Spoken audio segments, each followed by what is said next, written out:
Good morning students. Class 7 chapter number 6 algebraic expressions. In the previous video we have completed out question number 6 of exercise 6.1. Now we have to start question number 7. To start question number 7 we just revise the main point of this chapter. First, algebraic expression.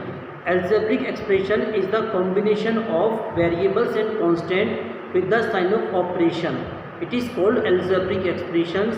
We have discussed about monomial, trinomial, binomial, monomial. जिस भी algebraic expression में केवल एक term होगी monomial, दो term होगी binomial, 3 terms होंगी trinomial. We have discussed about factors.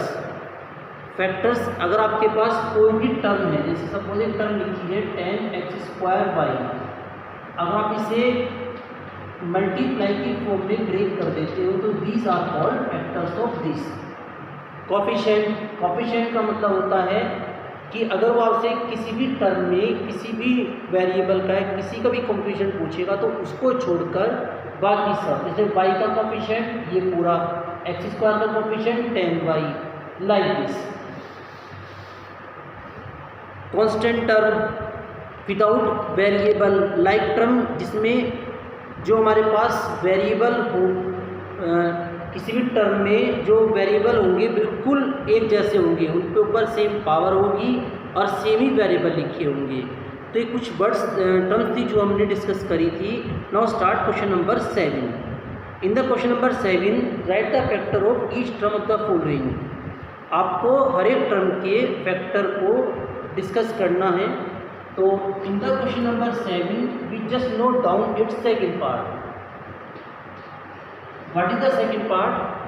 32y² minus 8xy and minus 4.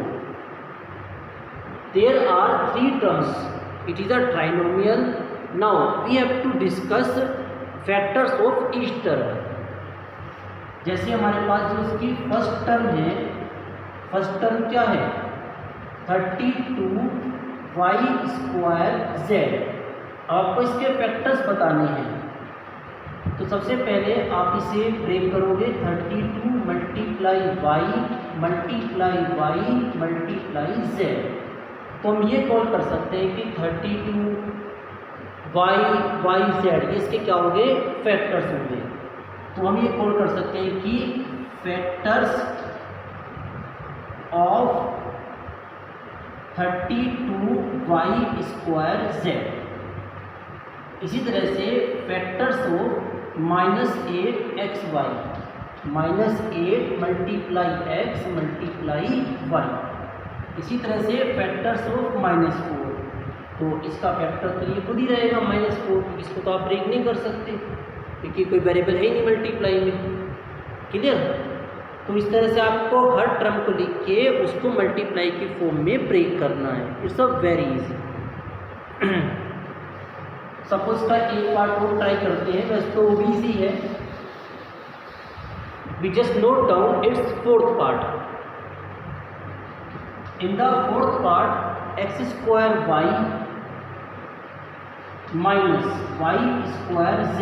आप देख सकते हो कि इट कंटेन 2 टर्म्स और आपको हर एक के फैक्टर बताने हैं. तो factors of x²y, simply x multiply y.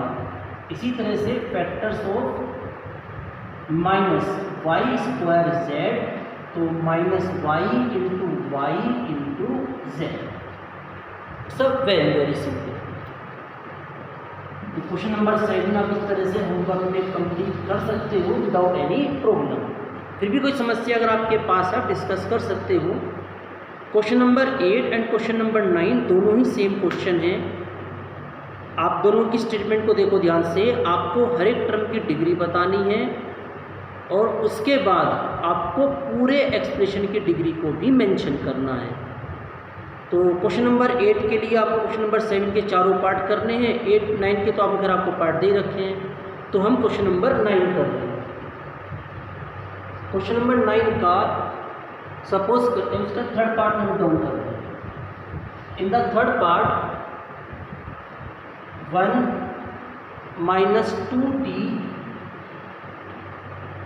Plus T square minus 3t की पावर 3 इट कंटेन 4 टर्म्स। सबसे पहले आपको हर टर्म की डिग्री बतानी है। डिग्री का मतलब होता है कि वेरिएबल के ऊपर कितनी पावर है। जैसे इसकी फर्स्ट टर्म क्या है 1, तो इसकी डिग्री बताइए। तो क्या लिखेंगे आप यहाँ पे डिग्री ऑफ 1। अब क्योंकि इसमें वेरिएबल नहीं है, ये कांस्टेंट टर्म है और कांस्टेंट टर्म की डिग्री हमेशा 0 होती है। डिग्री ऑफ माइनस 2t, आप देख सकते हो कि 2t मीन यहाँ पर जो वेरिएबल की पावर है वो 1 कंसिडर की जाएगी, इसलिए इसकी डिग्री कितनी हो गई 1। Degree of T square, simple variable की पावर 2 है तो it's degree is 2। Degree of minus 3t की पावर 3, क्योंकि वेरिएबल की पावर 3 है सो इट्स डिग्री इज 3। ये तो हो गई हर टर्म की डिग्री। अब आपको बताना है कि पूरे एक्सप्रेशन में डिग्री क्या होगी, यानी कि डिग्री ऑफ द एक्सप्रेशन। यानी कि अगर ये सेंटेंस कॉल करें, अब इसको हम रब कर रहे हैं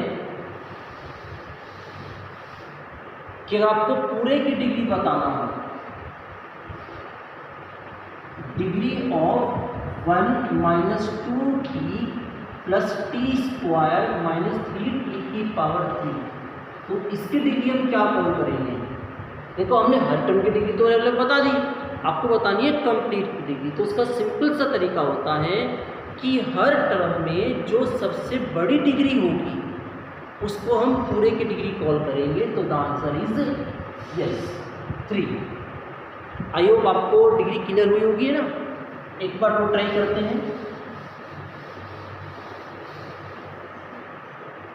जिसमें 2 वेरिएबल हो। We just note down 6th part. In the 6th part, x square y minus xy square plus 7xy and minus 3। सबसे पहले तो आप हर एक की डिग्री बताओगे अलग अलग। तो degree of x square y, अब देखो यहाँ पर 2 वेरिएबल है x और y। x के ऊपर तो पावर 2 है और y पे 1 है, तो कुल मिलाकर हम ये कहेंगे कि पूरी टर्म की जो डिग्री है वो 2 + 1 यानी कि 3 है। ऐसी degree of minus xy square भाई 1 + 2, इसका भी आंसर 3 आएगा।